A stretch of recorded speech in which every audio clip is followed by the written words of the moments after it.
Hey, welcome back. We got a question about kettlebells and why it was easier to hold one versus another. And so we wanted to kind of elaborate a little bit more on that and hopefully answer that question for them. So why is it easier to hold one bell versus another, Roger? These are both the same weight? They're not, actually. Oh. They're the same mass. Mass is the amount of stuff that's not going to change. Weight is the way that stuff interacts with gravity. So these two masses, even though they are identical numerically, they're not going to feel as though they are the same weight. So we need to get down to, let's isolate this with an exercise, a particular skill. Someone was actually questioning the press. But this would apply anytime you're holding a kettlebell, let's say at the top of a snatch, a get up, or even in the rack position. So when we get down to looking at exercise, so we look at force production, we don't move in straight lines. We don't know how to do that. So if I want to push my hand out, I've got a series of rotations that are going to happen in my joints.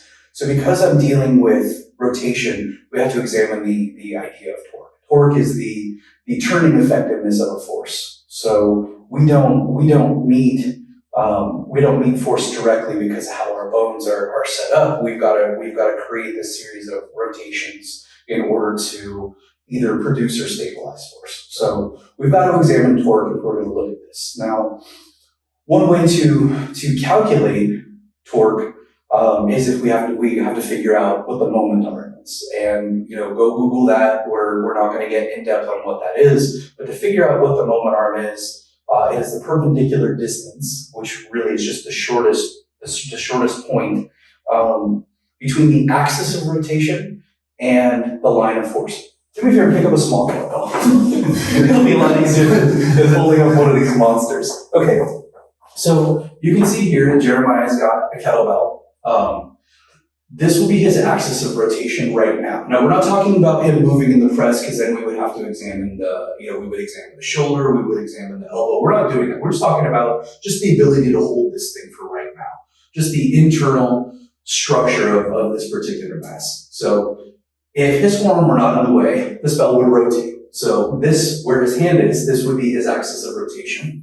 So the perpendicular distance between the axis of rotation and the line of force. The line of force is going to go down through the center of mass of the kettlebell. And how that kettlebell is shaped, how big it is going to determine where that center of mass is. So you're really looking at a distance between 2 points to figure out what the moment arm is. You want to put that down. So when we examine these two bells, so you can see first and foremost, the handle size is different. The total height of the bell is different. So you have to imagine he's holding this bell. But even before we get there, even if these bells are laid flat on their side, one of the things that dictates the turning effectiveness of a force, if one of the things that dictates torque is moment arm, then we know, and moment arm is about the distance between the axis of rotation and that line of force. Let's say the center of mass is exactly the center of both kettlebells. It's not, but let's say that it is. We still see an axis of rotation farther away from that center point because the kettlebell is bigger, the handle is longer. So immediately we know that the internal moment arm of one kettlebell is going to be bigger than the other. So this kettlebell is going to create more torque against the forearm. Right. And we could do a series of really neat experiments and have you hold up each at a time to confirm that, but just take our word for it. So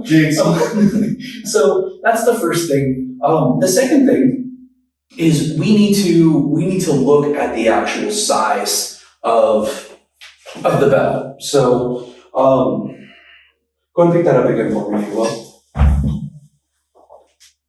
Now, this kettlebell has mass. His arm has mass. These two masses at this point cannot commingle without a tremendous amount of pain. Okay? So the kettlebell's resting against his arm. If this kettlebell were bigger, like both of those are, they have more mass, then you would see them resting farther away from his arm and farther out this way.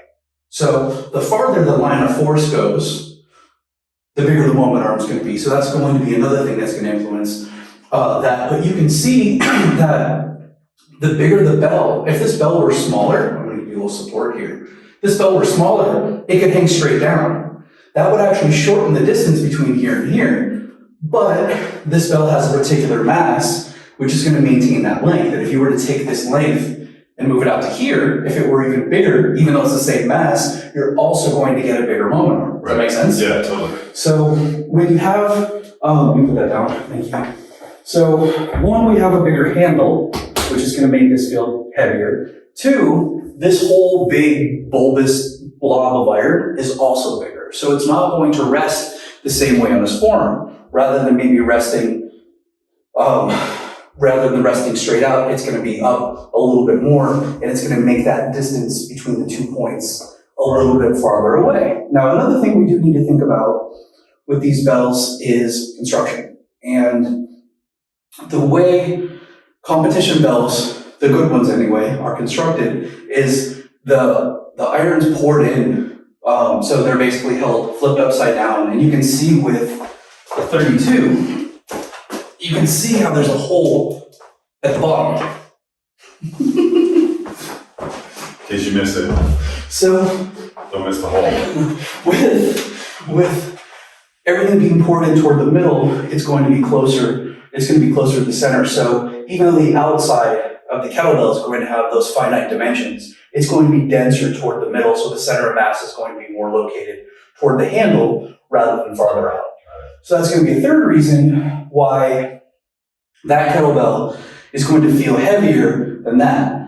It's bigger, so the handle is going to be longer, it's taller. The ball is going to influence how it rests on the forearm, which is also going to take it, make that moment arm longer. And the center of mass, so again, we've got 2 points, the axis of rotation, and basically the line of gravity or the center of mass is going to go through the center of mass of the kettlebell. Because that is closer to the handle, it's going to be closer. So that's going to be farther. Yeah, so exactly. So those are three reasons why, even though these bells have the same number stamped on the side of them, the competition bell, in this case, you can talk about comfort, how it's going to feel on your forearm. There are other factors, but just from a physics standpoint, this bell on the left, my left, is going to feel lighter than this bell on my right. Yeah. So this will feel lighter than that. Great. I love it. So remember, take that into account when you're pressing your heavy bells. And if you have any questions, leave a comment below or feel free to message us. We'd love to hear from you and we'd love to help answer any questions you have. Stay strong.